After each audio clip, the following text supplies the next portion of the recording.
teardown and how to replace the battery of a Donner Hush I Pro. Before we get started, I have to make a pretty obvious statement for legal reasons. And that is that if you take your Hush I Pro to pieces, you've voided the warranty. So only take it to pieces if you have to, or if you're confident that you can put it back together again. And of course, the battery, because it's rechargeable, shouldn't need to be replaced, or at least not for a few years. But saying all this, there must be people out there who have had issues with their Donner Hush I Pro batteries, because I'm making this video at the request of several viewers and subscribers. So let's get on with it. From the point of view of having to access or service the electronics, the Hush I Pro is really well designed. You can get at virtually everything without having to even remove the strings. The only part of the electronics you'd have to remove the strings for is to replace the piezo pickup, which is mounted underneath the saddle. To get at the electronics then, I have to remove the screws from the access plate. And there's 2 screws in the back of the guitar, either side, and on the side of the guitar, either side of the control panel, there's another 2 screws. And to remove these more easily, I'll have to take off the top rest. You can see, once I've taken the rest off, those 2 screws are far more accessible.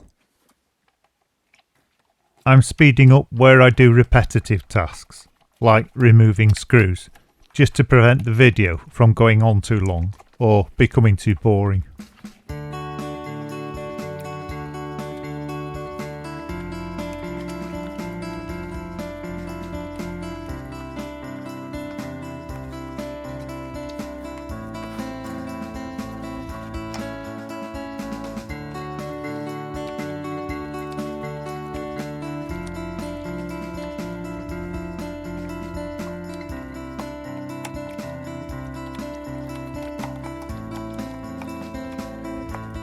Once you've removed the screws from the control panel, you can remove it very slowly and carefully because there are still wires attached to the back of it.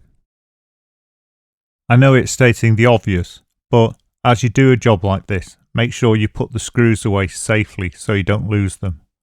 And don't leave them on the surface where you're working on the guitar, because if you put the guitar on top of the screws, they'll obviously damage it. There's just 2 leads plugged into the back of the motherboard.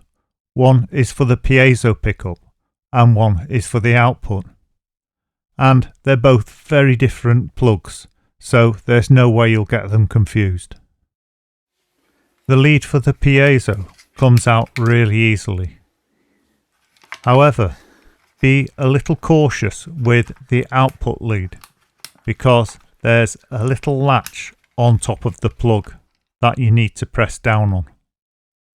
This latch locks it into place, so if you try to pull it out without first pressing on the latch, you could damage the lead. Just as a note, the plug for the piezo pickup is pretty standard, so you could quite easily upgrade the pickup if you wanted to. And the wire leading to the output jack, I've noticed, isn't screened. And this is why I've added copper screening to the guitar. The copper screening helps to reduce outside noise, for example mains hum or mobile phone chatter. Anyhow, back to the reason I'm making this video, and that's to show you how to replace the battery. And looking at what we've removed from the guitar, the control panel all stays in one piece. And at the back of the motherboard, you can see the battery's there stuck on. And it's held on by a 2-sided sticky pad. The next 2 or 3 steps don't have to be done in any particular order. But for the sake of this video, I'm going to remove the battery first. And to do this, I use a very sharp knife or a scalpel knife to very gently separate the battery from the two-sided sticky pad. And you have to do this very carefully, because if you compromise the battery in any way, it could be really dangerous. So be careful and take your time. With this job, I was finding that the scalpel knife just wasn't long enough to do the job. So I've swapped out for a Stanley knife and I've extended the blade right out.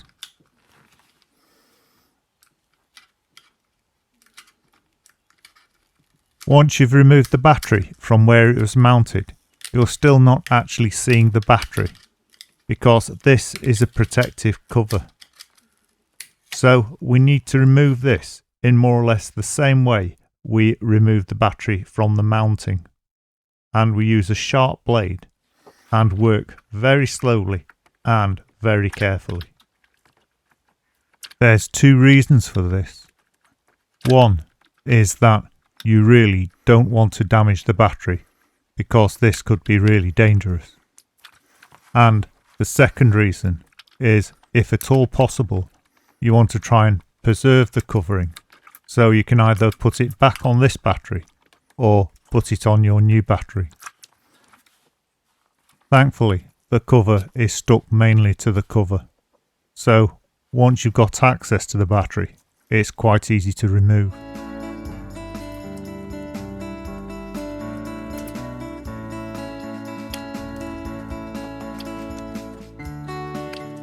And here's the battery. And on the battery is a series of letters and numbers. So I'll decipher these for you so you know what you have to order. The first number is arguably the most important number, and this is the model of the battery. However, you can remove the DTP as this refers to the make. The important part is the 70-40-60. This is the model of battery. Next to that is 3.7 volts, which is the voltage of the battery. On the next line, the first long figure is the milliampere hour, which is how much energy the battery can hold. So this battery can hold 2000 milliampere hours. Next to that is another way of saying how much energy the battery can hold, in that it can hold 7.4 watt hours. The bottom line, I don't know what this is, but at a wild guess, I'd say it was the date the battery was produced. So it was made on the 26th of March 2024. So this is the important information you need to type into your search engine in order to find the right battery. But don't do it yet. There's a couple more important points I need to bring to your attention. The first one is the plug. So let's first finish removing the battery from the guitar. And you can see where the battery connects to the motherboard is hidden away behind one of the support posts for the motherboard. So we have to remove this first. And the motherboard is held on with 4 screws, 2 at either side, which you can see clearly, and the other 2 are hidden under the insulative film, which we can peel back in order to access the ends of the screws. Before trying to remove the motherboard, you need to remove the control knobs, and before you do this, you need to either remember where they go or take a picture of the control panel before you start removing them. Unscrewing the motherboard is very straightforward, but again, remember to store your screws away somewhere safe. So it's easier to put the motherboard covering back into place. I'm not removing it, I'm just peeling it back slightly and holding it back whilst I remove the screws.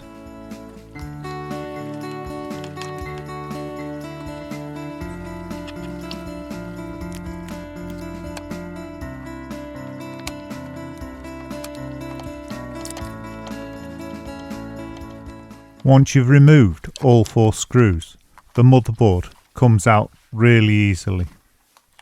And then once you've got the motherboard out, you can turn it over and see where the battery connects.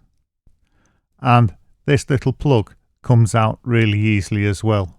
You just have to jiggle it slightly and it'll come loose.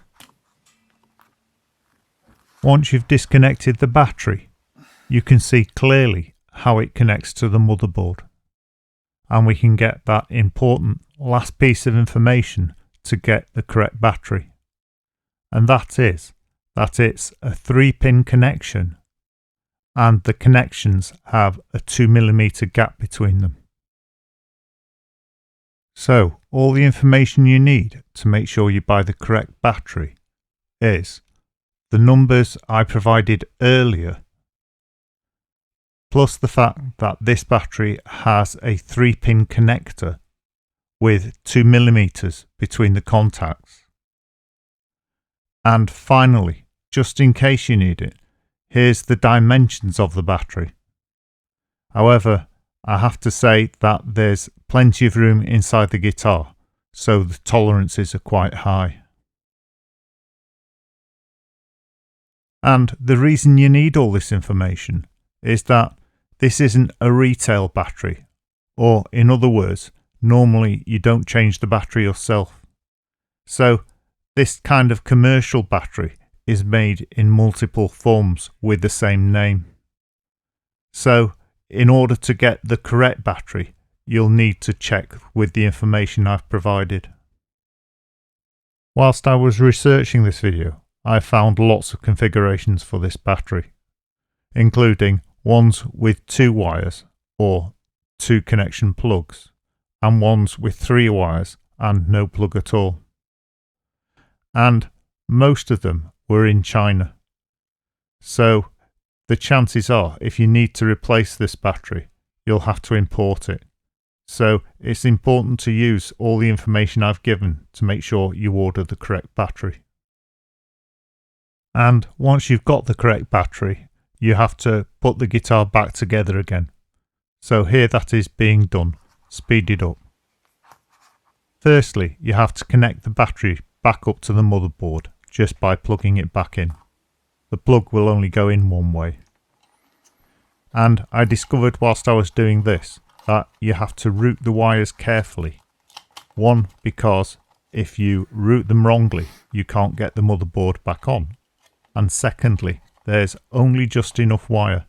So if you have any twists or anything, it can make it difficult for the battery to fit in place properly. Once you're happy with the routing of the wire and the motherboard is sitting correctly in place, screw it back down now, remembering to use the 4 black screws. Again, I'm just peeling back the insulative cover on the motherboard so that when I put the screws in, I can just smooth it back over without having to replace it.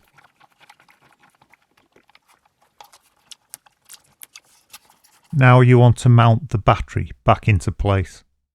Ideally, you want to use a new double-sided pad. However, I'm just using some 2-sided tape and sticking it onto the existing pad.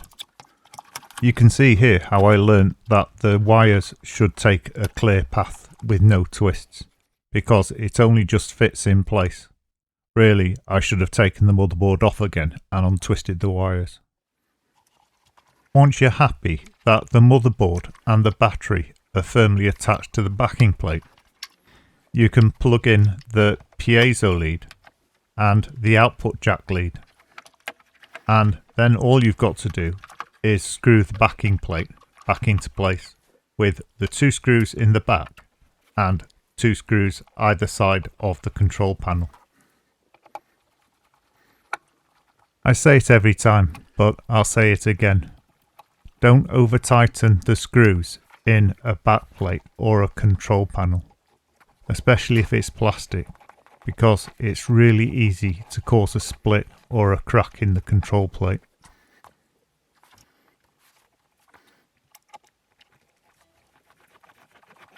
I've left it till last to put the knobs back on, So I'll do that now. It's a really easy job because they just slide on, and if they don't line up properly you can pull them off and line them up. Once I've done this, I just have to turn the guitar on to make sure everything's working properly. However, if you've replaced the battery, you'll need to put it on charge to make sure the new battery's charging up correctly, and then you can turn the guitar on to check everything's working properly. And that's it. Hopefully the job's a good one, and hopefully this video's helped someone, because I can't imagine many people needing to watch it. It's a pretty niche video demand. And if you have managed to watch it to the end, thank you very much for watching. And if you'd like to see more guitar related videos and guitar lessons, please like, subscribe and hit the bell icon, and then you'll be notified when I upload new videos. You can find the PDF ebooks that go with the lessons, including the tab, completely free to download at www.ebooksforguitar.com. As usual, I'd like to give a really special thank you to those who are channel members. Without their support, it would be very difficult to keep the channel going. And if you can afford it and would like to support the channel, please consider becoming a channel member. But don't worry if not. And that's it for today. Bye for now, until next time.